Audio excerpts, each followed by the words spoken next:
Kevin, welcome to On the Couch with Hawley. I approached you over the internet, but how have you been? You've actually been playing a bit of golf. Yeah. I play golf at Ryde Parramatta. I've been there sort of about 22, 23 years. Yep.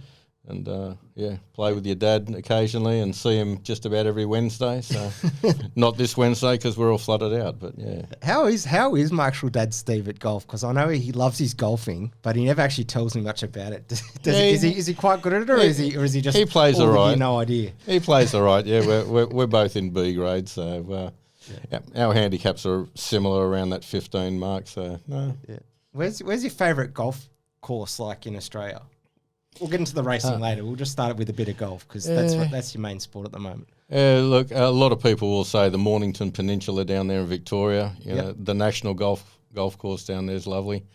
I've played over in Dubai when we've been over there racing with Mel. We played Dubai where they hold the Desert Classic, so that was good. I've played Carnoustie just before they were hosting the British Open, so it's always great to play these courses, and then when you watch them on TV, you have a totally different appreciation of the holes because you've played the course. So it's a bit like if you're watching a motor race and you've raced there before, you can appreciate what they're doing on the track and that. So I was captain at Ryde Parramatta for probably 5 years. So as captain, you get to play a lot of good golf courses. So I really rate Eleanora in Sydney. That's a lovely golf course. But yeah, played the Australian, New South Wales, all the golf courses that you should be playing as a golfer. I've played through that privilege of being captain and president at Ryde Parramatta, so it's been great. Is it like different from going from a high octane sport to golf? Was it just kind of like the retirement, like relaxing, or do you still take it quite competitively in seriousness? Oh, you're always competitive, and you've got to have a bet every week. Otherwise, there's no use. There's no use taking on your mates and sledging your mates and all that unless you're having a bet. So going back, Kevin, like obviously before your golfing and your car racing days, where did you grow up in Sydney, and what's the background of your family? I grew up out in Arcadia in the Hills District, which is now not so rural, but when I was growing up, there wasn't a lot of public transport or anything. You used to have to get around with either hitchhiking, but we all had mini bikes and motorbikes and that sort of thing. So it was, we were sort of riding on the sides of the roads illegally. If a cop came along, you just sort of switched it off and pretended to be pushing it and that sort of thing. But as I say, it was rural out there, not as built up as it is now. So we grew up out there and... Did you have many friends, like obviously into the bikes and the cars or anything? Like what was it for me? Like obviously my dad and my mum and all that got me into go-karts. But do you have anything that like formulated into like a car racing background back then, like with the bikes or anything? Did you just race or just fang cars around or bikes around the paddock? Well, talking about bikes, if you want to call push bikes bikes, my father was a doctor and was very big on health and well-being, and so I was racing push bikes from about the age of 10 to 15. So my afternoons after school was coming home and jumping on a push bike and doing a 20-kilometre ride. So it wasn't until I was about 14 or so that I got a motorbike and push bikes went out the window. Yeah, right. And my friends, we all had acreage out there, 5 and 8 acres, and that. And a friend of mine had a old Austin A40 with the body taken off it. It was just a chassis with a bench seat bolted on it, and that's where we learnt to drive in the paddock. And you had to hang onto the steering wheel because there was no seat belt, so when you turned around a corner, you didn't slide off and end up in the paddock. Yeah. Do you remember your first like road car that you got when you were growing up? Yeah, Mazda R100. Well, I was big into the rotaries in the early days because I worked for a rotary specialist, Phil Alexander, and Phil Alexander's done a lot of motor racing as well, and I've worked for Phil and driven with Phil, and we have a great friendship, Phil and myself. How did Phil and like you and Mal, we'll go a bit forward here because I've chatted to Mal and you've obviously listened to Mal and you guys chat together. Yeah. How did that friendship with Mal and Phil and you all come together? Well, Phil owes me a lot of money because he's the one who got me into motor racing. So I've spent well over in between $1 and $2 million over the last 30 years. Sorry if you're listening, dear. But he got me into motor racing. I was working for him, just cleaning the workshop and hitchhiking on a Saturday morning from Arcadia over to his workshop in Campsie, which was a fair old hike. And I had, at one stage, Mazda street sedans were racing just the smaller 10A motors. and I had an old $400 RX4, and they raised the engine capacity to allow the 13Bs to race. And he said to me, KB, you give me your car, I'll turn it into a race car if you let me race it for the year. And he said, you can get your license and race it as a sports sedan. Yeah. So that's how I got started in motor racing and in Mazda street sedans. But formally prior to that, I was in the Mazda car club and just doing some car club stuff in other people's cars, which was great. Yeah. Did your racing career start in 1990, or was it before that? Because only on the internet it says, as we were talking off air, there's not much about you on air or off online. I mean, but is there many racing accolades before 1990 with you, or not really? Yeah, I started racing. I got my license in 1982, and then in 1983 ran in the street sedans and got the Rookie of the Year with that. And that's when my career started in 1983, and I was pretty much a professional third place getter. Yeah, right. I got a lot of third place trophies and always up the pointy end. However, most weekends when we were racing, there was always somebody different who was coming first, and I was always up there, but running third a lot. Yeah. And the Mazda street sedans were great. Mark Gibbs, we used to race with Gibbsy, Phil Alexander, of course, and Mark's living up on the Gold Coast now and retired, but I remember going around to Mark's place one day, and he ran the GIO Nissan GTR. Yeah. And he put it on the front row of the grid at Bathurst, and there was Jim Richards and Mark Scofe on pole, and I think Gibbsy was second, and he got the jump on Jim Richards going up off the start, going up Mountain Straight, and he's got this picture blown up on his wall. Yeah. This massive thing, like it takes up the whole wall of him leading Bathurst going up Mountain Straight. Is it still there? Do you know? He sold the house to Phil Alexander, actually. But yeah, pretty cool picture. Not too many people have a photo of them leading the field at Bathurst. Yeah, right. But for you, obviously, because it is a racing podcast, do you have any memories as a kid, like of going to like the speedway or watching something on TV that got you like addicted to the sport? I wouldn't say so much addicted, but my father used to take me to the Sydney Showground for the speedway bikes and cars and the midgets and that. So back in the early days, went to the Showground, which was fantastic because later on in life when I was racing speedway, I was good friends with David Lander, the promoter at Parramatta, and David ran the last show at the Sydney Showground. Yeah, right. When was the last Showground race? I've got the ticket, so I don't. Do you remember? I was racing speedway, and I started racing speedway in about 1995 or 6. So it would have been 98 or something like that. I think Gary Rush won the final, which was great. I think the Dark family's car. But I got to take my father. I had a box there with David, and we were in the corporate suites there, so I got to take my father to the final race at the Sydney Showground. So it was great to repay him for what he'd done for me in the early days, taking me there. Can you obviously teach me a bit about the Sydney Showground, because it is now Fox Studios? Where was the cars and all that? Like, where were they? Were they all backed out at where the Fox Studios is now, or where can you remember much of how? Well, the pits were underneath one of the concrete grandstands, which also had the had a big like a scoreboard, like say the SCG type scoreboard. It had a big scoreboard there. It was also the main arena for the Easter show. Yeah, okay. But there was they didn't run sprint cars back in those days. It was just the midgets because the track was too small, too tight for sprint cars. Yeah, right. So it's just midgets and bikes, really. From my memory, yeah, and sidecars. Yeah. And we were talking on the phone a while ago how you were seeing like my future guests and whatnot. You actually did a bit of production car racing as well before your whole sprint car days. Yeah. You mentioned Gwenda Searle. So when did the whole production car around those days happen for you?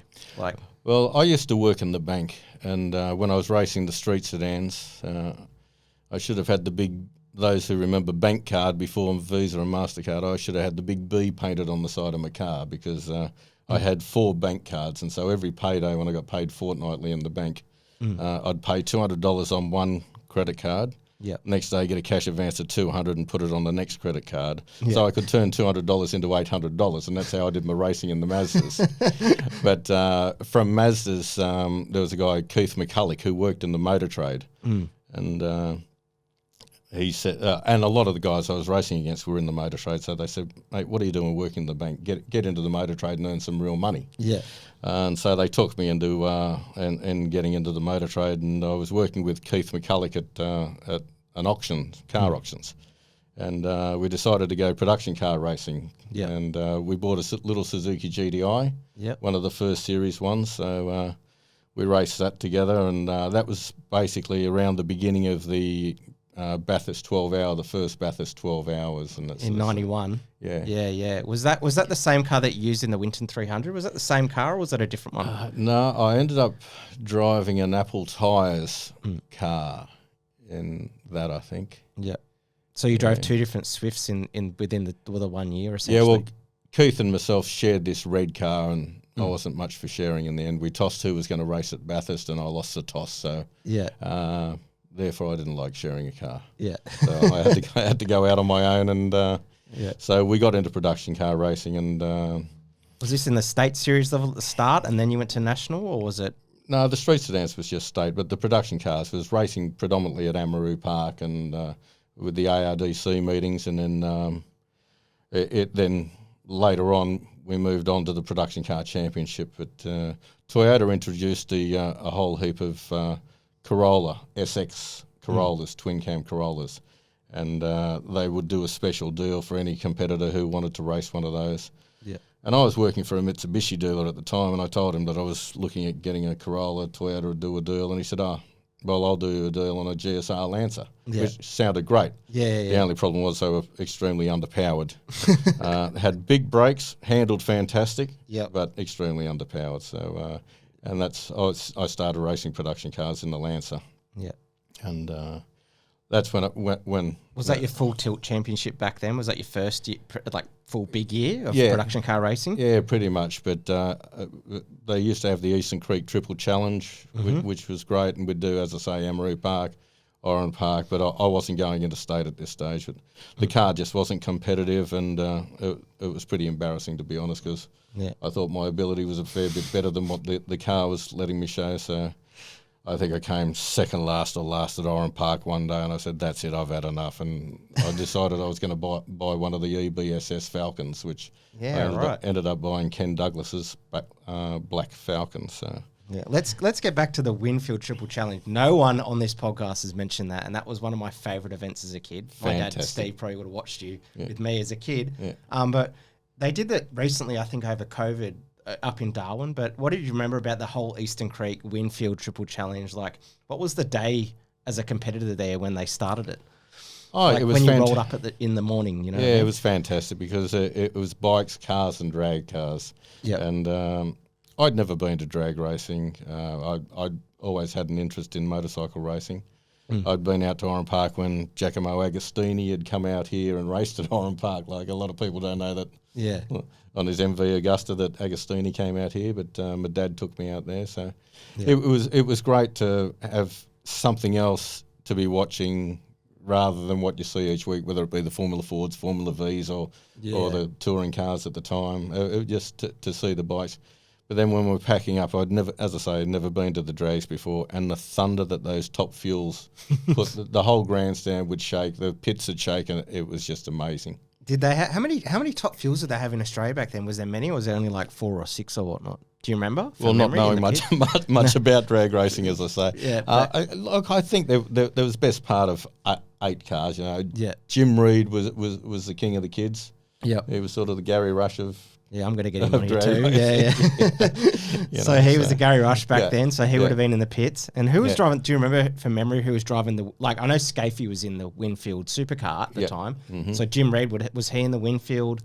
Yeah, Winfield drag car. And who was in, there was a Winfield bike there that weekend too, I think. But you say with Scafie, yes, he was in the Winfield cars, but I think at that time in the Triple Challenge, Scafie, Mark Larkham, and Jim Richards or Tony Longhurst? No, I was going to say they were racing the Formula Holdens or whatever they were at the time. Yeah, that was Formula Holden back then. Yeah. So they were in those cars, and yes, there was the touring cars, as we call them. I don't know. The change to supercars came. I remember my first Bathurst was '94, and I think that was in the V8s, but it was about 93 that I think Glenn Seaton unleashed the EB Falcon with, when everybody else still had Sierras. But yeah, I know it was the early 90s. But. Yeah. So Mal was talking on the podcast, obviously, because you're good mates with him. You're going between the Australian Production Car Championship to turning it into, I think it was like the, that part of life where it was changing to the supercars. Were you involved in that, or were you just racing in the support categories back then? Yeah, we were support categories back then, and 93 was the full championship. After the championship was over, Mal and myself teamed up to, and as I say, not supercars, touring cars. They were struggling for numbers in the fields at the time, and so in 1993, the Sandown 500 invited production cars into it. So that's the first time Mal and myself drove together. We put Mal's engine and I'll mention his exhaust. We put Mal's engine and his exhaust in my car to compete in the Sandown 500. And I'll point out that it's the first time that my car's ever blown flames. I'd raced it for a year and never blew flames out the exhaust until we put Mal's engine and exhaust into my car.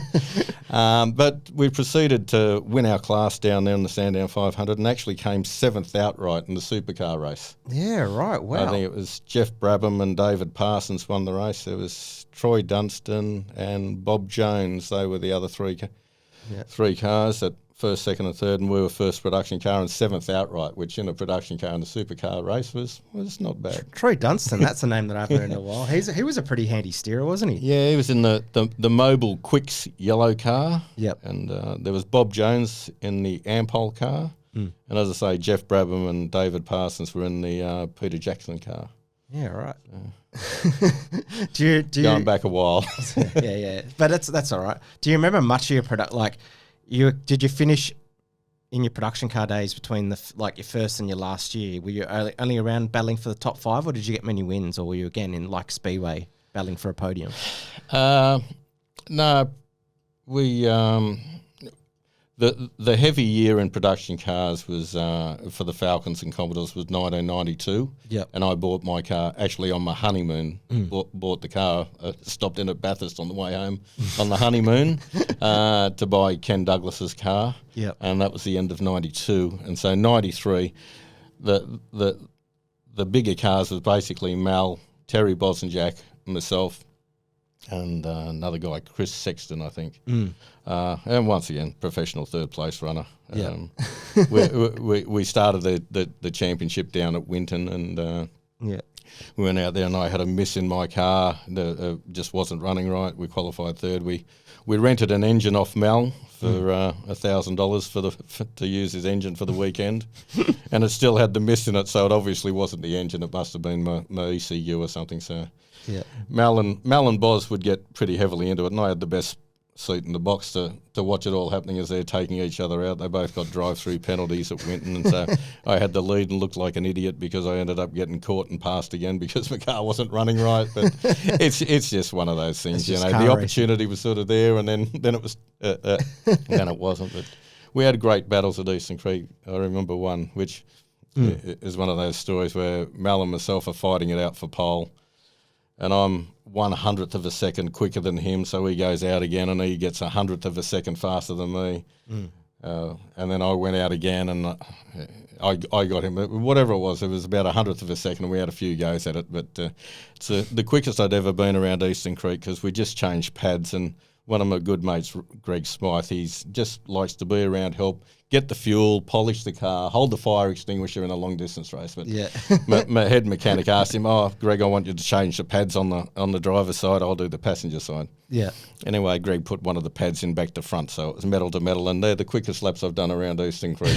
metal to metal, so it worked out pretty well. Was the car like hot at that point? Like we didn't even know until afterwards, until we've pulled the car down to get it ready to race, and we've noticed one of the pads is in back to front. But anyway, one of those funny things that happen on a racetrack. So you work for Volkswagen in the car dealership world, but where did the whole thing for you being a car dealer happen? Like for you, was it in your late 20s? My dad was actually working for Toyota. I don't know if he's told you that, but he worked at Ride. Did you start in that whole area, or did you start in the Hills District? No, as I say, Keith McCulloch got me a job in the car auctions, which was De Beers Motor Auctions on Taverners Hill at Leichhardt. So I did the auctions for about a year and a half, then went out into dealer land for probably another year or so, and then after only being in the motor trade 2.5, 3 years, I went out wholesaling on my own, started up my own business, and I started in the motor trade at about 25 or 6. So. Yeah, right. And then you just use that to slowly progress into buying cars and whatnot and go from there. Yeah, well, working for other companies, it's all about contacts and building up relationships of the people that you're dealing with. They wouldn't sell me cars because I paid more than anybody else. It's just your mates. You go out, you play golf, you have lunch. It's more building a business relationship rather than the price. Yeah. Have you ever owned your own dealership, or have you always just worked under someone? No. KB. No, not a dealership, but I had my own business, which was Burton Autosport. Which buying and selling cars from one dealer, selling to another dealer. Yep. And trying to stay out of retail, not having to want to deal with the public, or just deal with people who know what you're talking about. Yeah. And on the same level. See, I couldn't research anything on you because I couldn't find it. The only thing close enough I could find on Google was KB Automotive. So well, that's not me that's either. That's not you. So there you go. See. No, I'm very low key. I don't put myself out there on the internet or that. And I'm on Facebook, but it's more than anything to keep an eye on what everybody else is saying. I have to get my son to put pictures on there when it was my birthday, and everybody sent the birthday wishes. Yeah. I had to get him to take the photo and post it because I don't do it. I just that's the only photo I found of you on the internet. So going back to the racing thing, growing up, I only just got to see Oran Park, obviously for quite a bit, and I never got to see Amaroo, and obviously mentioned Eastern Creek. Between the tracks in New South Wales, did you actually get to race also in that track that was in the Blue Mountains, or was that around Catalina Park? Catalina Park? No, I never raced at Catalina. Okay, no. But you got to race at Amaroo quite a lot. Yeah, a lot of racing at Amaroo with the ARDC, and there was a lady, Mary Packard. She used to run the race meetings for the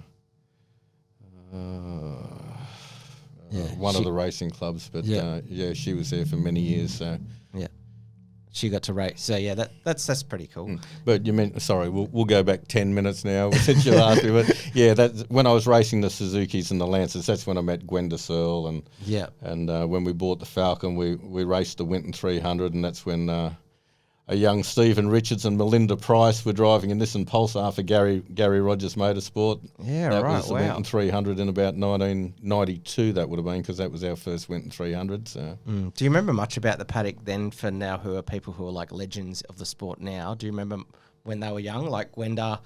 Stephen now he's had his own Carrera Cup car team. His dad's obviously a Hall of Famer and whatnot. Yeah. But do you remember much of those kids growing up in the pits, and for your memory?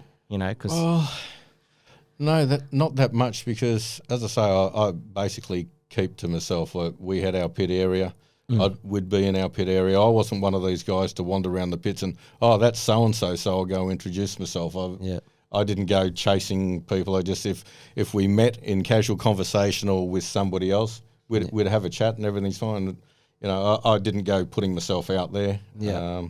So you've always been quite later on, after Stephen won Bathurst, I went and spoke to him, and I organised for him to drive my sprint car at Parramatta Raceway, and Murphy, Greg Murphy, drive my teammate Kerry Madson's car. Yeah, right. So we were both driving for Craft Differentials.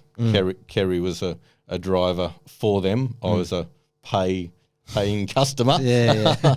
But we were both in the one team. So we got Stephen and Greg to drive the sprint cars one night at Parramatta. So it was pretty cool. So they loved it, because at that stage it still wasn't really acceptable for touring car guys to be doing speedway. Like, there was pretty much Barry Graham and that sort of stuff. And Max Dumsey, they were doing the Calder Park Thunderdome thing, really. That was our closest thing really to it. Yeah, right. But Max was a sprint car driver who then did some supercars and that sort of stuff with... was John Sidney? Was John Sidney running? John Sidney Racing, right. So you're most known as what a lot of people hit me up on the internet about, your sprint car days at Granville Parramatta Speedway. So How did you get into sprint cars? From like going from production cars, as you said, it was like really like not really no one really wanted to go across to the dirt and back. Do you know what I mean? So what was it like for you being a private guy and going, oh, you know what, fuck it, I'm just going to drop this thing and go to a sprint car? Yeah, well, we were going to, as I say, I was good friends with David Lander, who was the promoter, and there's Graham Blanche, who is the van man, which there was a question the other day about the van man. Yeah. And Jeff Rogers, there was a few of us. We ended up getting a box and going to the Speedway every Friday night at the time, and then when it was Saturday. And we used to just really enjoy it. And I said, well, shit, I'd love to have a go at that. That just looks awesome. So anyway, there was Brett Loadsman had a business like Mal's Supercar Experience, but Brett's business was with a sprint car, and you could single seater, you could drive a squirt in the dirt. Yeah. So I organised with Brett because Brett and Graham Blanche were friends, and so I did the squirt in the dirt thing one Sunday. Got David to open the track for me on a Sunday, and we went out there on a Sunday, and I was fair, I would say. And, of course, they always try to pump your tyres up. Oh, mate, you were going really good. Geez, those lap times were good. Like everything that you try to do, somebody's trying to pump your tyres up. So anyway, in my own mind, I thought, yeah, I reckon I can do this. And getting the wife's permission, she said, you're mad, but if that's what you want to do, that's what you want to do. So I approached Craft Differentials, Richard and Peter Craft, and sadly Peter passed away a few years ago. But fantastic guys down there at Craft Differentials. So the organisation they run, you walk in and the joint's just a shit fight.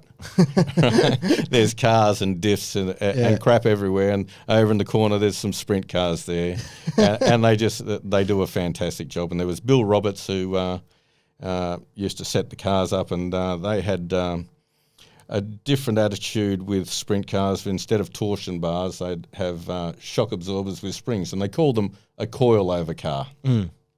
Anyway, I approached them and I said, look, I'd like to rent a car off you and have a drive. And I'd previously had a pretty bad experience with another road racing bloke who'd left them with a bill outstanding, and I won't mention his name because that's not fair. But so anyway, I convinced them and give them a bit of money up front, and they said, look, we'll give you a go. And we had one of the Americans, a guy called Bobby Allen, come out from the States. And Crafts provided him with a car, so they put me in Bobby Allen's car. So I think it was close to the last meeting of the season. And I jumped in it, and after being in the squirt in the dirt car, and then they push started me on this thing, I flicked the ignition switch on and hit the accelerator, and like Mal said, it was like wheel standing down, and I thought, shit, this thing's got so much more power than Brett's old squirt in the dirt dunger. Anyway, as it turns out, I made the feature the first night, so I was pretty happy with that. And do you remember how many cars were entered that night? For memory, like on average in the you pits? still have a C main, a B main, and an A main. So about 50 or 60 cars, do you reckon? Probably wasn't that. It would have been in the 40s. Okay. And 18 start the feature race, so I made the top 18, I guess. Okay. Right. So I was happy with that, and Crafts were happy with the way that I conducted myself with their team, and so it then moved on from there that I did a deal with them that went on for about 5 years. Yeah. Right. So, what was it like going from? Obviously, you've heard Max Johnson and other guys on the podcast talk about how they get it into an A main. What was it like going from a qualifying in a production car race to looking at a pill drawer and away you're out in the heat race, just completely like spontaneous and random? That was one of the most exciting things about speedway racing, that you could go out there and it's not he who has the most money puts it on pole and wins the race.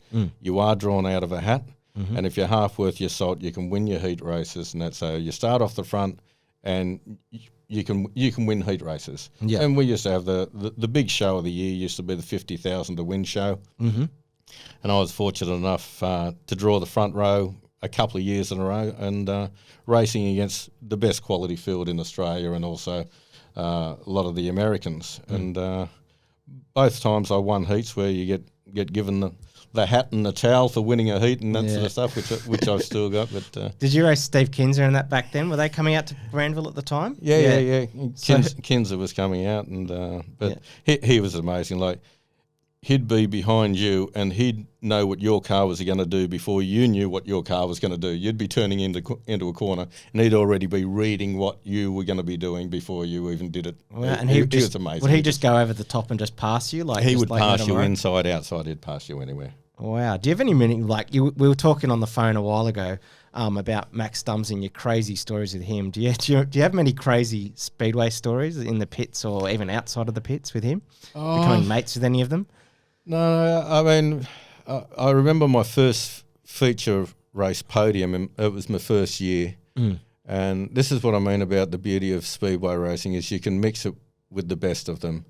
And I was running this coilover car, and it was 3 or 4 laps from the end, and my left-hand shock absorber flew off. It came off the car. Yeah. And I'm running third. I got Max Dumpsy or Gary Rush first, and either one of them then second, and me running third. With a few laps to go, I thought, I'm not giving this up. I just kept my foot into the bucket and kept on going. And we crossed the line third, and then I'm thinking, now, how am I going to slow this down without flipping the car with the front end collapsing? But anyway, we're on the podium, and it's Gary Rush, Max Dumpsy, and me, Neville Nobody, Kevin Burton on the podium. Now, that cannot happen in touring car racing. Yeah. It's like having Melrose finish on the podium with Peter Brock and Dick Johnson. It was never going to happen. Yeah. And that was in my first year of Speedway, and that's, as I say, the reason I like Speedway is everybody has a chance, and the track's constantly changing. You could have some nights where you just drove so easily and you had a great result, or other nights where you drove your ass off and you've gone nowhere, but you worked 2 or 3 times as hard. It's just, all about setup. And we ended up with a few podiums. There's another one, Brooke Tatnall, Pete Murphy and myself on the podium. As I say, it's just, I'm just a privateer, just a bloke out there having a go, and you can be on the podium, and you can't do that with circuit racing. Yeah, and it's just amazing the way you get to, you just get a massive thrill from doing it. I mean, for me personally, I got to race legend cars for a bit on dirt, and that for me was, I loved it because it was just going from tar go-karts at the time to legend dirt cars, and I got a thrill out of it, and obviously it didn't work out for me, but I totally understand that point of just it's just the fun side of it. For you back then, obviously the newer sprint car drivers were talking about different tyre changes they were putting over to change to the setup. Back then in sprint cars, was it the same, or was it a certain just the one tyre? Because obviously models of sprint cars have changed over the time, but did you have my many last setups sprint back car then? race was back in about 2001, so over 20 years ago. But you had different compound tyres, and that for whether it was a slick track or a tacky track. And your offsets and your stagger, and I mean, I had it was all totally new, me coming over from production car racing, and then they're talking about Jacob's ladders and things like that. And I think I got no idea what any of these parts are. A Jacob's ladder, what's that do on a race car? You know? And so it was a big learning experience. And so I had Bill Roberts, who was and the craft guys setting my car up. I had no idea. I just drove what I had, and some nights it was good, sometimes it wasn't. But it's not their fault. I wasn't able to give them the feedback of what I wanted out of the car. And after racing sprint cars for probably 4 or 5 years, it was then towards the end that I was getting the hang of it, and there'd be a stoppage, a rollover, and I'd say, right, I put a bit more stagger on it, or do this, or move the wheel out another half inch or something like that. I never had the fancy stuff of adjustable top wings or anything like that. I just... To me, I wasn't at that level where that shit was going to make a difference to me. When I first started, that had all these steering arms with holes drilled in them, lightweight and all this. I said, mate, I don't need that shit. I need something that's going to be durable so that I can finish the race. I don't need stuff breaking on me because we're chasing that last couple of pounds to make it lighter. Yeah, and obviously Mal Rose, was he the one to get a go in your sprint car as well? He Yeah. You hear Mal talking about he couldn't lift off the throttle, so he just shut it down. And it wasn't so much just his knee either. It's just with his knee and his gammy leg, his right foot would pretty much be at 45 degrees. Yeah. And so he walked with that almost lift one, drag one. And so it wasn't easy for him to sit in the car and operate the throttle. But we'll just stick with it that he had trouble with his knee. Maybe it might have been he was a bit scared, Mel? We have a joke about it. Yeah. But so, you've obviously had the crossover from production cars to sprint cars to occasional V8 supercars. Your only goes in V8 supercars. Was that only at the Bathurst 1000? Yeah. Was your first one in 1997 or before that? No, 1994 was my first one in the NZ Commodore. Mm-hmm. I was racing in production cars against Ryan McLeod. He was running one of his dad's Citroens that he'd previously run in the Bathurst 12 hours. And Peter McLeod rang me out of the blue and said, "Oh, Kevin, do you want to drive at Bathurst?" And it's one of those phone calls that nobody ever expects to get, and you're shocked when you do get it. And you think, okay, how much is this going to be? And the figure that was quoted was more than acceptable. And I thought, I'll probably only ever get one crack at this. Yeah, so I'm in. Yeah. So that was 1994, and the NZ VL Commodore with Peter McLeod, former Bathurst winner with Brock, and his son Ryan and myself. Yeah, right. Ryan obviously started Mark Cars, I think, didn't he? Yeah. And the whole McLeod family have been involved in race cars and Peter, a car dealer as well. He'd had car dealerships down in the Wollongong way, and but that was a very sad time. It was my first Bathurst, and we'd gone up there, and it was practice, and poor old Don Watson had passed away. It was, I think, close to the first practice session or whatever. And from what I understand, it was very cold, and the brakes had old discs on the car, I believe, that a disc shattered, and he came down Conrod Straight and went into the chase with no brakes, and unfortunately passed away. So I hadn't even got in the car yet, and somebody's just passed away on the track. So, and that was in the first practice session. Wow.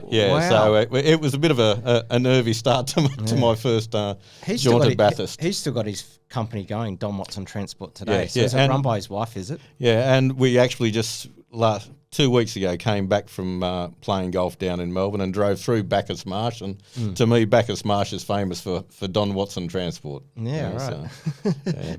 So that was your first memory of Bathurst. Do you remember were you nervous driving? Like, obviously for me, when I've gone to race at Bathurst, I've got nervous seeing the big Mount Panorama. Did you actually get any nerves? Bloody oath I did. Cars at all? Where's your most nervous moment for you racing a car? Was it in a sprint car, production car, or is there any specific moment that you remember? I was extremely nervous because Don had just passed away. I'd never driven a V8 Group A, Group C, whatever you might want to call it, a V8. I'd never driven on slicks before in my life. Never on a go-kart. No, never driven on slicks. Just production car tyres. That's all I'd ever driven on. Road tyres and production car tyres.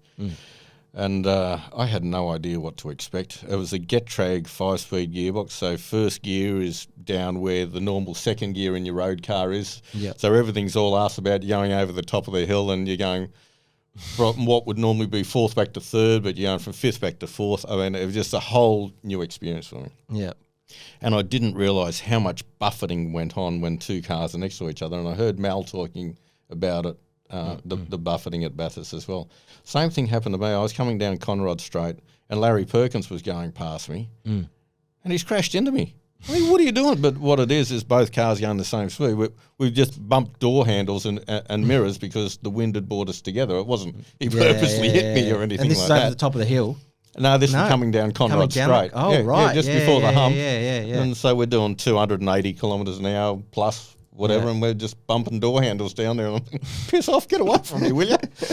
So that was pretty nervy.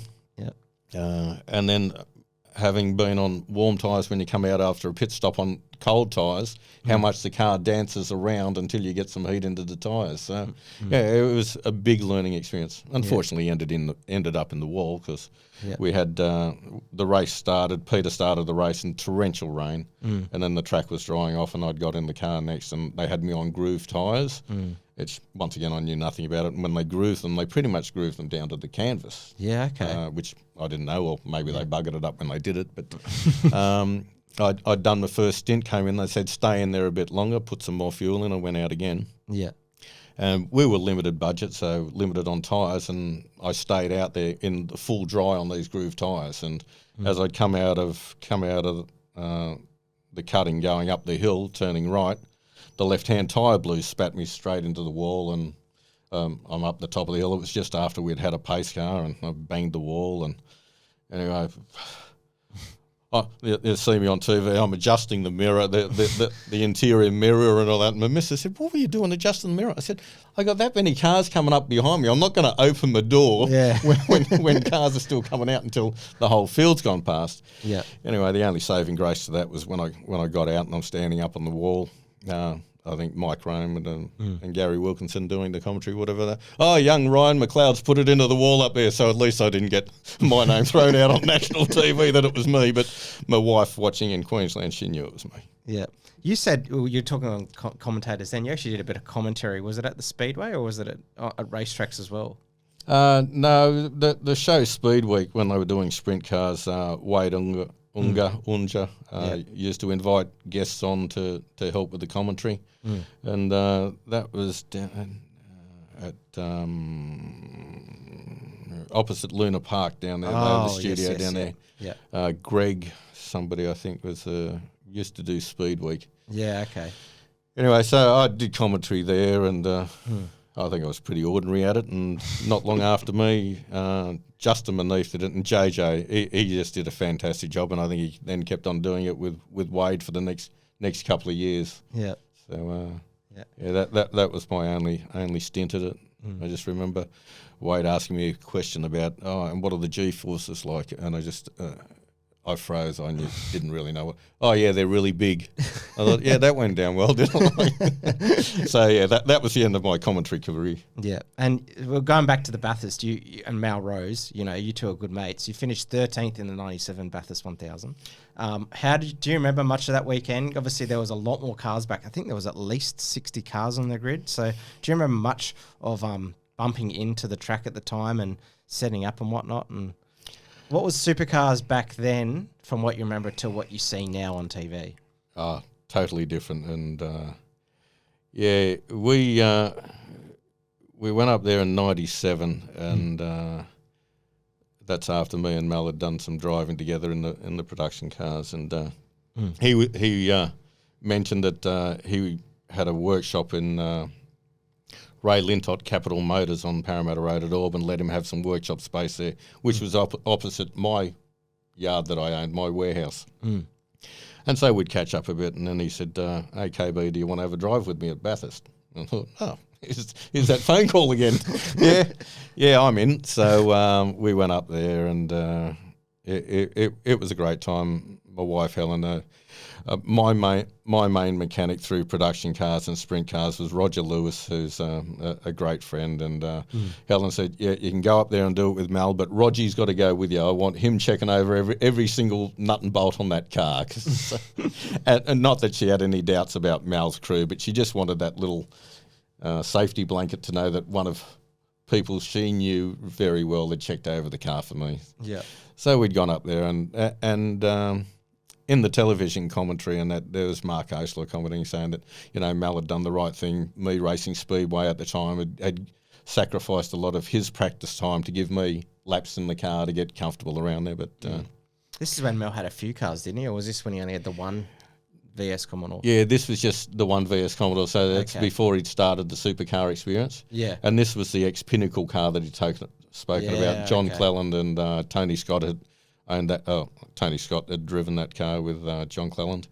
So we had that car, and it was once the race started, it was Mal started the race, handed over to me, and I think I'd done one lap, and there was no clutch. The PI dash system wasn't working. He'd scraped the mirror and turned it in or broken it coming out of Reed Park. Yep. And I thought, this is just like being in my sprint car. I got no clutch, I got no mirrors, I got no dash, just got to do my best and drive it. So that's where we had the legend Bert Jones, who racing heads, and he was working there. And I came in after my stint. Radios, as we all know, hardly ever work at Bathurst, and I'm on the radio trying to tell them, there's no clutch. What? Can't hear. What? So anyway, I just do my best and drive it. Yep. And matching the revs, and you sort of got it right about 90% of the time, but there's a couple of times you get it wrong, and going back into second gear to go through the cutting or whatever, and you feel the diff bounce and jump and everything, and you think, oh shit, I hope it doesn't blow it up and that. But coming down Conrod Straight at, let's just say, everybody exaggerates and says it's 300 kilometres, and you're probably doing 294, 296 in our car. 280, 228, 290, whatever it might be. Yep. But you're coming down there and changing down gears with no clutch in the old Hollinger 6-speed gearbox, not sequential or anything like that. You've got to match the revs in the car all the time. And we did that basically the whole race with no clutch, which is where Wayne Gardner was leading the race, and he blew a motor coming into Forest Elbow, and Mal was in the car at the time now, because I came in, after my pit stop, I said, guys, we've got no clutch. And in those days, you could push the car. I said, so what we've got to do, get Mal in the car. As soon as we drop it down, start pushing him, and it'll just slam it into first gear, Mal, and away we go. So it was come into the pits and knock it into neutral. But so we're days. Exactly, yeah. We've got no clutch, and Mal spun in Gardner's oil, and we dropped 5 laps. And I'm down in the pit saying to Graham Bailey, our team manager, not the Chickadee Graham Bailey, a different Graham Bailey. And I said, mate, get on the two-way. Tell them to get in contact with the marshals. We're still in the race. We got no clutch. Yep. And as I say, we dropped 5 laps because they were pushing Gardner's car with the blown motor out of the way. Yeah. When we're sitting in the middle of the track. Yeah. And we got a great collage of photos that somebody had done for the Primus 1000, and it's got Larry Perkins, and there is the winner, and there's this picture of we're right in the centre of it, Mal's car pointing in the wrong direction on Forest Elbow. But so we ended up coming 13th after dropping 5 laps and doing the race with no clutch. So. Yeah, I got a bit off topic here, but you've mentioned your wife a few times. How did you meet your wife? Through the motor trade. Yeah, okay. Yeah, right. She was working at the Mitsubishi dealership at Newman's at Cogra. And I walked in, and there's this blonde glamour behind the counter, and I said to one of my mates, I'm going to get her. Well, here we are 30 years later. So she's been my greatest supporter. She's always believed in me with my team. As I say, I'm always quiet. I think I'm surprised I'm even on the show, because I don't reckon anybody knows me, but I'm only on here because of your old man and golf, I reckon. But anyway, but she's always said, you've done a lot, and I've had a ball. Yeah, well, that's good. So did you meet her when you were in your 20s? Yeah.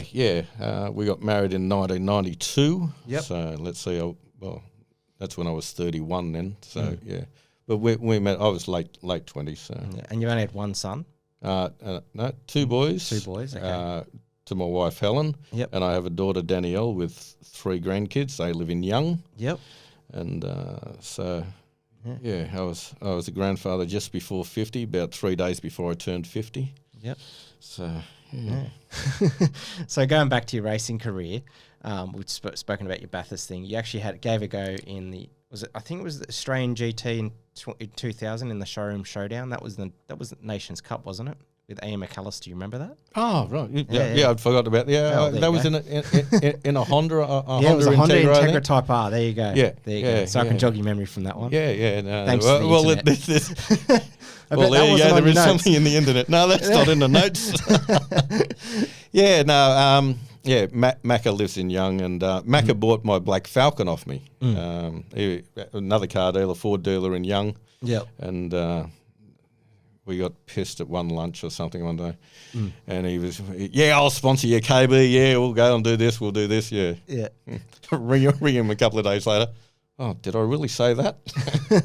Anyway, no. So Macca's a good mate of mine, and so he rang me and said, because I think there was Grant Denyer had the sponsor of Just Cuts. Yes, I remember that. And I think Grant was maybe meant to be driving with Ian, or Grant hurt himself or was crook or something, or something happened where maybe Grant's sponsor Just Cuts moved to Ian's just for the weekend, whatever it was. But it was sponsored by Just Cuts and that sort of stuff. And I remember Wayne Park was also in another Honda. He was a speedy little driver back then. Yeah, and Ian and his team were relatively new into the sport, and we'd gone up there. and it was wet, and we're going, and I said, mate, guys, these tyres, they're shit. Like, I mean, Wayne Park drove straight around the outside of me through Reed Park and McPhillamy like I was standing still. Like, nobody overtakes around out there anyway, especially in the wet. And I said, mate, we were that slow. And anyway, we softened the car up a bit and got some different tyres. And I'd forgotten about that one. Well, there's been quite a few, and you don't remember everything unless somebody mentions something. And that's right. Yeah. Do you remember obviously racing after that from Sandown and racing the Honda? You actually as you said earlier, you actually raced back again at Parramatta Speedway in 2001 and 2000. Yeah. Now that you mentioned the Macca one with the Honda, I was going to be the full show off that weekend because I was racing at Parramatta, meant to be on that Saturday night. Please tell this story. And JJ Manouf, Justin Manouf's John. John had his helicopter pilot's license. Yeah, okay. And I was just going to, sounds like such a wank, but anyway, I was going to race at Bathurst and do the 6 hour up there and have John helicopter me back and land at the heliport at Parramatta Speedway for me to jump in the street car and race on Saturday night. And did it happen? No, because the Speedway got washed out and Bathurst was all wet, but it was going to be a bit of fun, you know. You're going to fly from one to the other and be exhausted by the end of the weekend. Yeah, but because they had the heliport there at Parramatta, and because I was mates with David, and there was Andy Raymond and that doing the commentary, and Stewie Telfer, and had it all teed up to the crowd. Oh yeah, here comes a helicopter. Kevin Burton just coming back from Bathurst. He's just so as I say, sounds like a bit of a wank, but it would have been a bit of fun. Do you remember much of Andy Raymond back then? He was a big promoter, wasn't he?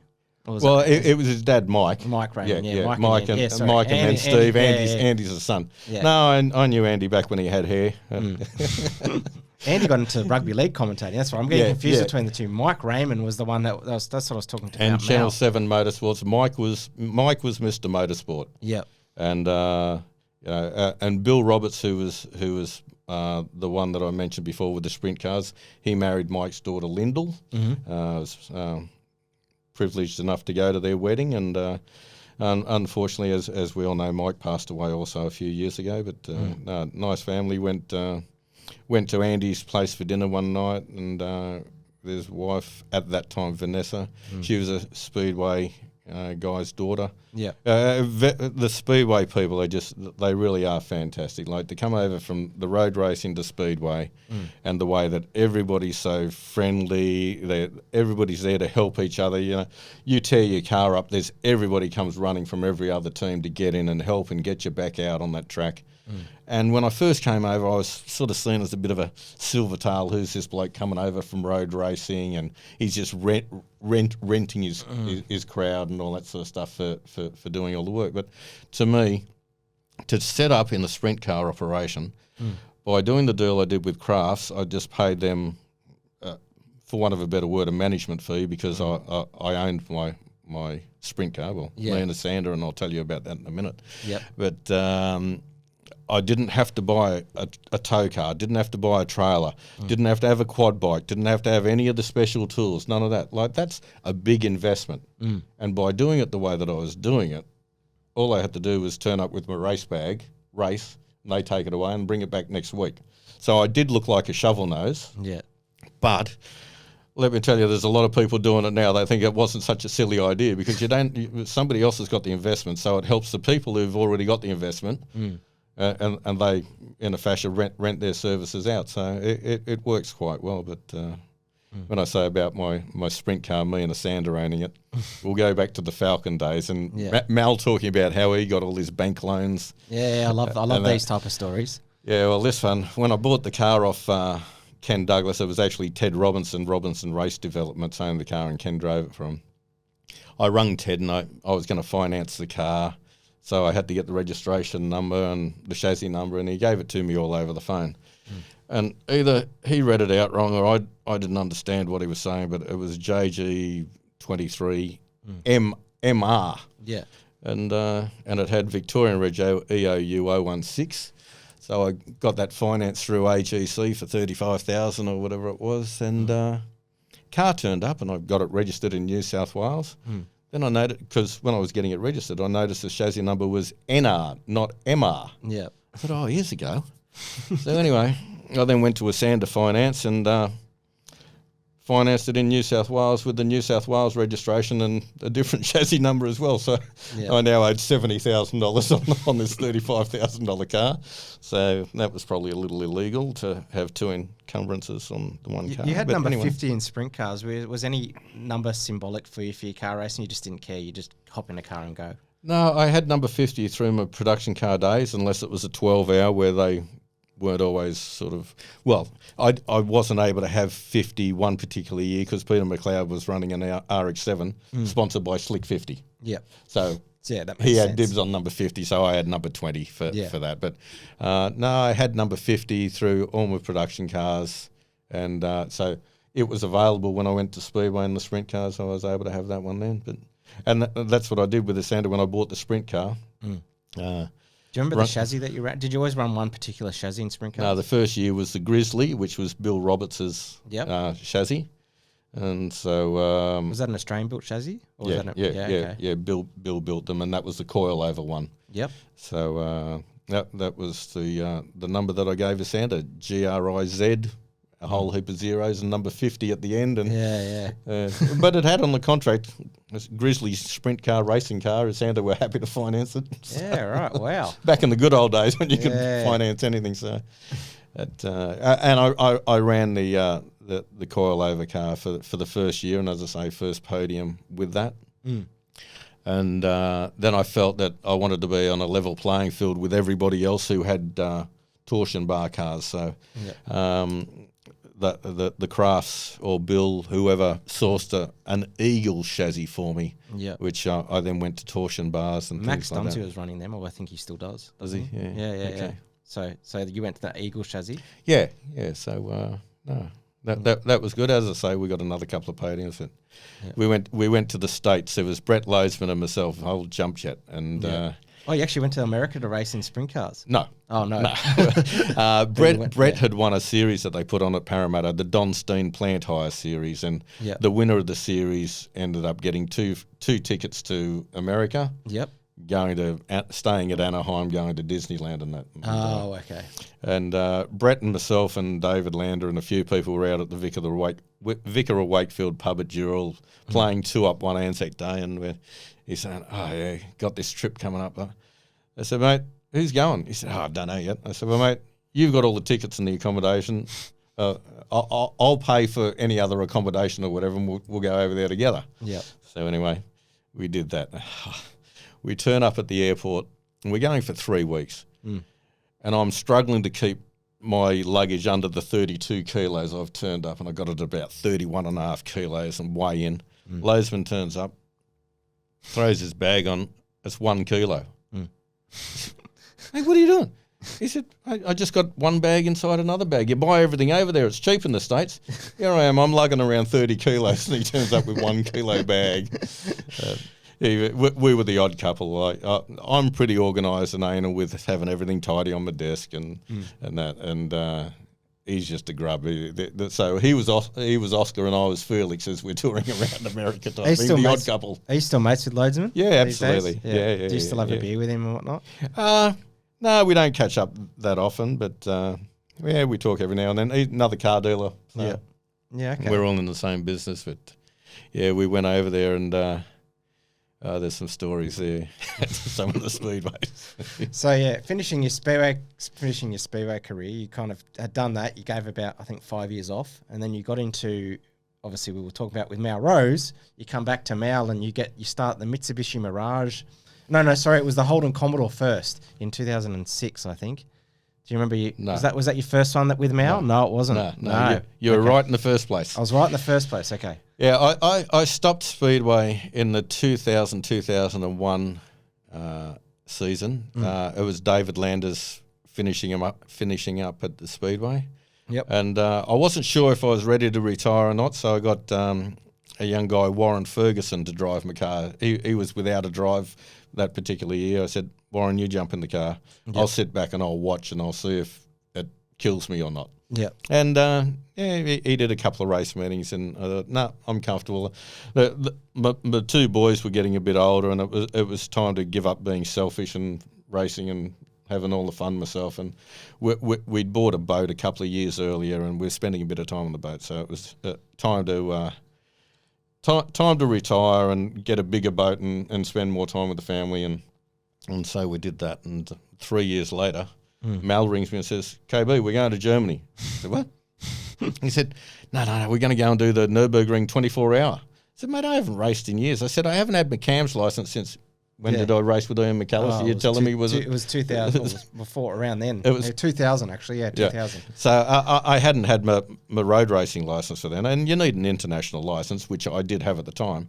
He said, mate, don't worry about it, I'll fix it, I'll speak to some people, but mate, we're going. Yeah. I said, mate, tell you what, if you can organise for me to get my international license back when I haven't raced for 3 or 4 years, not a problem, I'll go. Yeah. Because I thought there's no way he's going to pull that off. Yeah.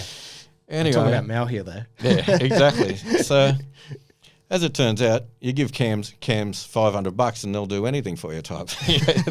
I had to get 3 references, and so I had Colin Osborne, who I used to race against in production cars, who was the president of CAMS at the time. Yeah. And I got another guy, Alan Vaughan, who was one of Colin's crew, who was actually head of the Flag Marshals Association of Australia or something, and Colin Bond, who was the Australian Drivers Standards Officer for the Supercars. So I had 3 pretty good references to give CAMS. Yeah. Paid CAMS $500 plus the normal licence fees, and I had my international licence, and away you went. Away we go. And that in the first year was the Mirage, wasn't it? So we did 04, 05 in the Mirages, and in all honesty, you got to do your apprenticeship. The Nürburgring, we've turned up there, and we're in a Volkswagen multi-van driving around. There's 6 of us, and we're just driving around this place in awe. Yeah, 180 something corners, whatever. And anyway, we jumped in the Mirages, and I remember my first lap, and I'm driving like I'm driving through Galston Gorge, and I've never driven through there before, backing off, accelerating, every corner you're coming to, because you've got no idea what's where. But by the end of the first one, the first race, so 24 hours later, I can still recite every corner. I know my way around that track. So 20 years later, I can still navigate and draw a map of how to get around there now. And they'd start cars in 3 different areas, is what Mal was saying. Yeah, they start 200 in between 220 and 230 cars in a race, and you've got minis. You had one bloke in an automatic Mercedes Benz, basically a road car. Yeah, and they're all about the sport. It's competing in it, and they call it sportive. Yeah, it's all about being sportive, and everybody is being sportive and in the race. So they start them in batches of basically 70 cars, 2 minutes apart, because it takes you best part of 10 minutes to do a lap. So you can start them in the groups of 20. So there was Mal, myself, and Anthony Robson, Robbo as we'll call him from here on in. But and that was the first year? Yeah, 04. And I'm just trying to think. Yeah, the first year we came second in our class there, and we got smoked by some rocket ship Ford Fiesta or something like that. The second year we went there, and Mal always took the 3 cars, so there was all. It ended up being cheaper to race overseas than it was here in Australia. Back in the day, so it's 2004. It was $15,000. That included your airfares, your accommodation, and a 24-hour race. Yeah. Because he's taking 3 cars, you've now got 12 drivers splitting the expenses and that sort of stuff. So it worked out. It worked out quite cheap. Yeah. And in the documentary, didn't you boys all go to that petrol station, which was like a museum in a way well? How was that? Because over there they don't really have that. I mean, they kind of have that at Bathurst with the Bathurst Museum, but this is a fuel station with just a bunch of shit in it. Yeah. What was it like just going over there and just for the first time, like seeing just like the enthusiastic fans? Well, Robbo was definitely in his element because he's into the Bianchi cars and collectible cars, and would buy and sell them. He had a little shop, or I think they still have the shop down in Bowral or Mittagong. And so he just was a kid in the candy store seeing all these cars. But yeah, the history there of the Nürburgring and that, it's just every racing driver has to do it. Yeah. It is just the best place in the world. Yeah. And look, we all do. Lots of people say, Bathurst's the greatest track in the world. Well, I mean, it's up there. It's one of the best. Yeah. But you're still, the Nürburgring has to be the best. I think Spa, which Mal and myself have done as well, Spa and Bathurst. I mean, Bathurst is there with the top three. We haven't obviously done Le Mans. I don't know why we didn't do that, Mel. You should have got your shit together better. But anyway, but to me, Le Mans just looks a lot flatter from what I've seen on TV. I just think, Bathurst I would rate as being the third best, and a lot of people might say, "Oh, you're kidding, aren't you?" But unless they've actually driven the Nürburgring, it's just crazy. Exactly, it's just wild. So you were telling me on the phone when we're getting to know each other, because there's nothing of you on the internet, about you going for a wander around Nürburgring, and then you've actually had a bit of a party and came back and Mel's gone, what's happened, KB? What was that story? What was that story all about? Yeah, this is the one my wife said don't tell. Oh. Anyway, so what was it, 2006, there was, with first year, they took the supercar. So there was Adam Wallace owned the car, Mal, the logistics man. Mal did a lot of preparation, and I'm not sure if it was Mal's engine or not. I think it may have been Mal's engine again. Yep. Probably Blue Flames. And so we've gone over there in 2006, and the races. But going back to when we were in the Mirages, we've turned up there. And up near the carousel, the famous carousel, there's this stand with all these Aussie flags and kangaroos and this crowd cheering every time we went past. We don't know what's going on. And so anyway, how good's that? And so 2005, we go there again in the Mirage, same crowd, same place, same kangaroos, same everything. Yeah. So 2006, we've taken the Commodore. We turn up and they've painted Holden 2006 on the racetrack. Like, I mean... No way. We had these fans that we don't really know who they are, type thing. Yeah. Anyway, and we've. So you just decided to go for a visit, really? Well, Mal started the race, yeah, and then Adam jumped in for his stint. And usually, when you're the owner of the car, you're going to drive it harder than the co-drivers because fair enough. They're more comfortable in their own car, and if they crash it, it's their problem. Yeah. And unfortunately, Adam put it into the wall. Down at Adenau. So Robbo and myself missed out on our drives. I said to Robbo, I said, mate, let's go up on the hill. Let's go and meet these people who've been cheering for us every year. So we've worked our way up. We've worked our way up there, and we've managed to find them. And we were rock stars. They couldn't believe that the drivers from Australia had come up to meet them. Yeah. And there's Obi and Axel and Karen and all these people, and just lovely people, and they love their motor racing over there. There's 250,000 turn up for the event. And it's like Bathurst in the old days when you used to go up there in the 80s and you'd set up everybody, there's scaffolding and there's drinking and there's partying, and it's just one big party. Yeah. So, as I say, they're treating us like rock stars, and Robbo's a fair bit more sensible than me, so Robbo's decided to go back. I said, nah, mate, I'm going to stay here and stay on the piss with the guys up here. So it gets to around sort of 11 o'clock or midnight, and Obi starts taking me around to all the different camps. There's one camp here, and it's got a bus, and it's got an elevator inside it. You go up to the first floor of the bus, and there's these Germans in a spa on the top floor of the bus, and everybody's drinking, and I'm shit-faced by now. Yeah. We go to another camp, and they give me this drink, and it's got all this white powder in it. And I've gone, hey, Obi, no. I get stupid enough drinking piss. I don't need. Oh, KB, it's okay. It's sherbet. Remember sherbet. You have licorice stick and sherbet powder. So it was a Jägermeister with sherbet powder or something. No way. Oh, okay, yeah. Down the hatch it goes. Yeah. So anyway, the next year we went back there in 2007 because you went back you raced the Mirage again after the Commodore, didn't you? No, you didn't. I got that wrong again. Now, if I was on the internet, you'd know all this because you would have been able to find it out. I have. But it's here. Yeah, 2007 we were back in the Commodore again. 07 it says here in the Mirage. Who wrote that? Driver database. You can blame them. Yeah, they got it all wrong. No, that year, because after Adam had his little accident, we're back at the guest house. He says, guys, we're coming back next year. Yep. And, mate, it's on me because I balls it up and we're back next year. So we go back there in 2007 and we're there we land on Tuesday. We're not on the racetrack till Thursday. So yep.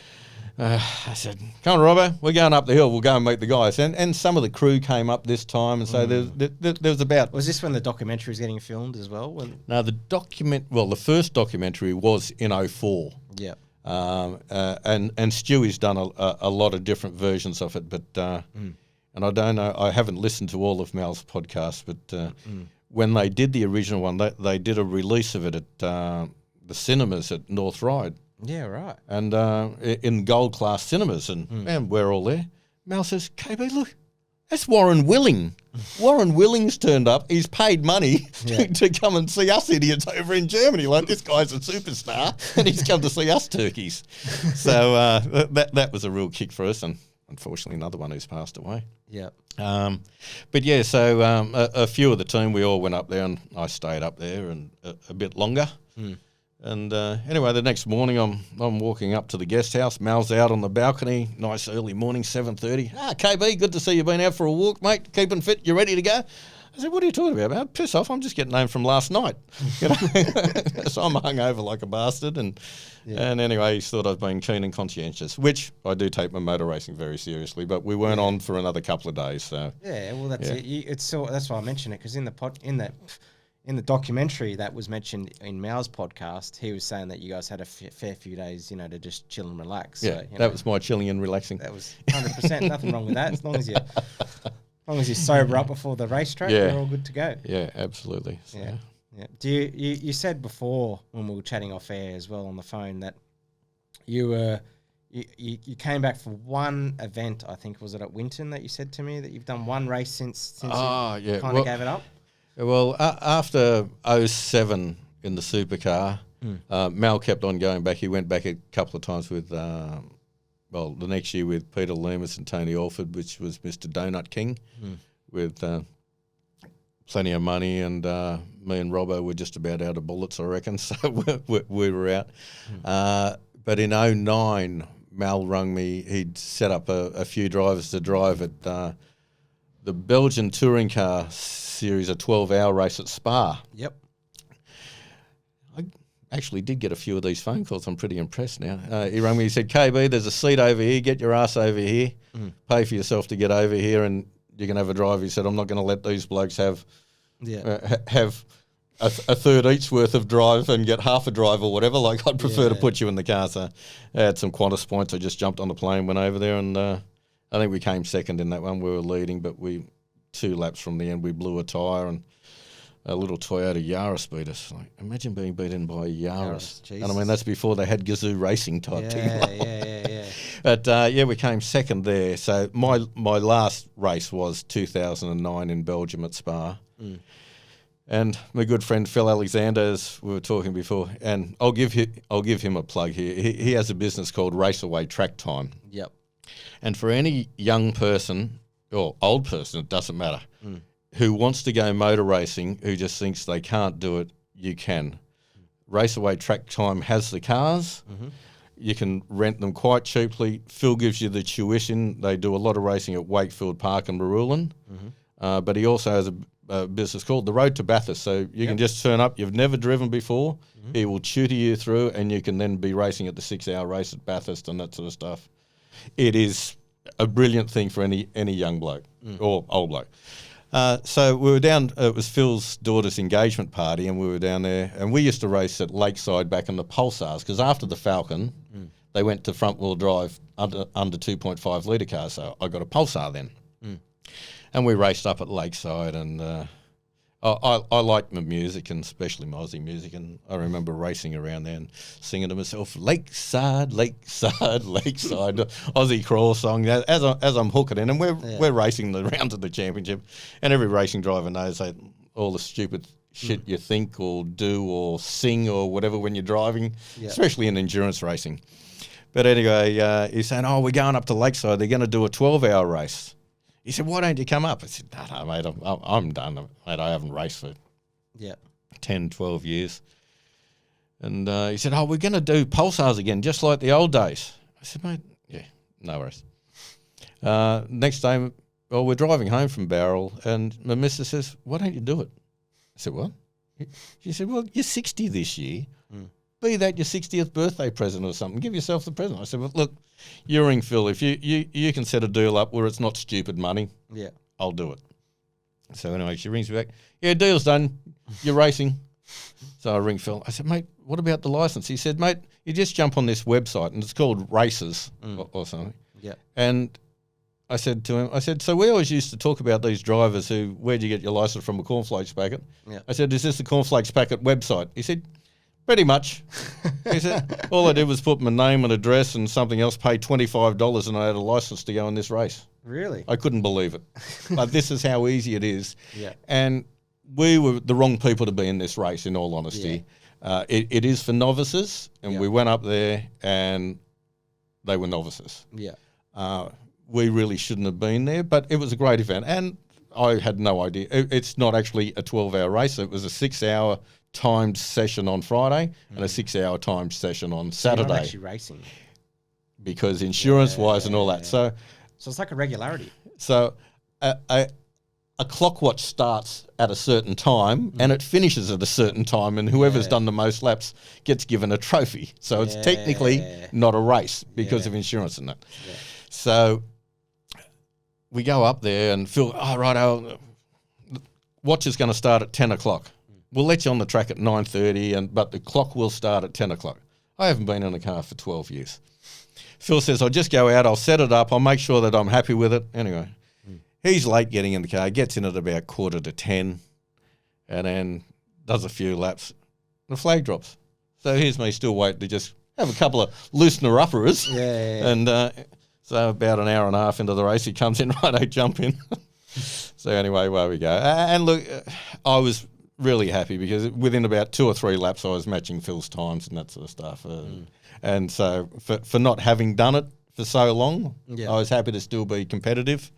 And but yeah, it was one of those things. The rules were that if you passed anybody, if there was contact, the person passing is at fault. Yeah.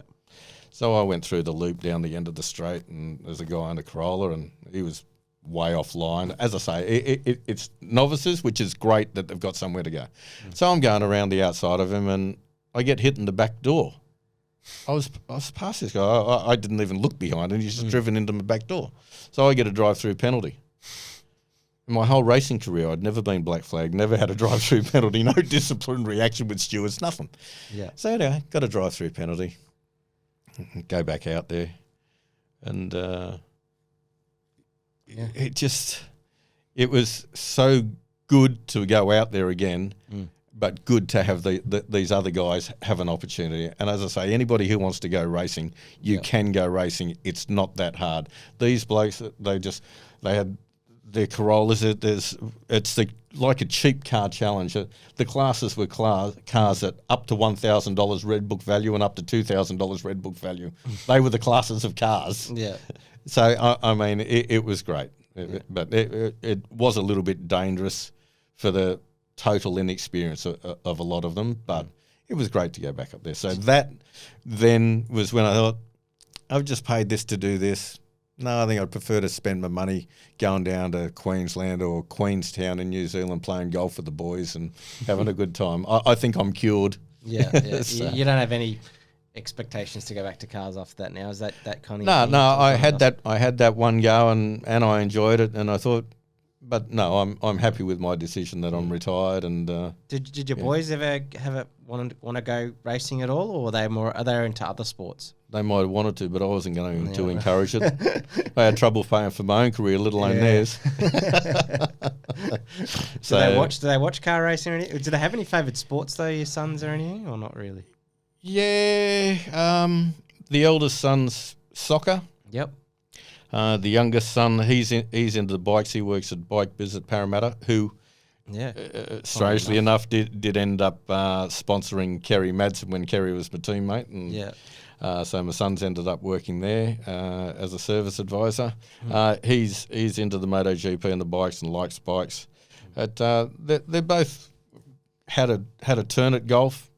Went away from it, but they're coming back to it now. They like the idea of playing golf again. So No, I like to keep it cheap sports, not expensive ones like the old man.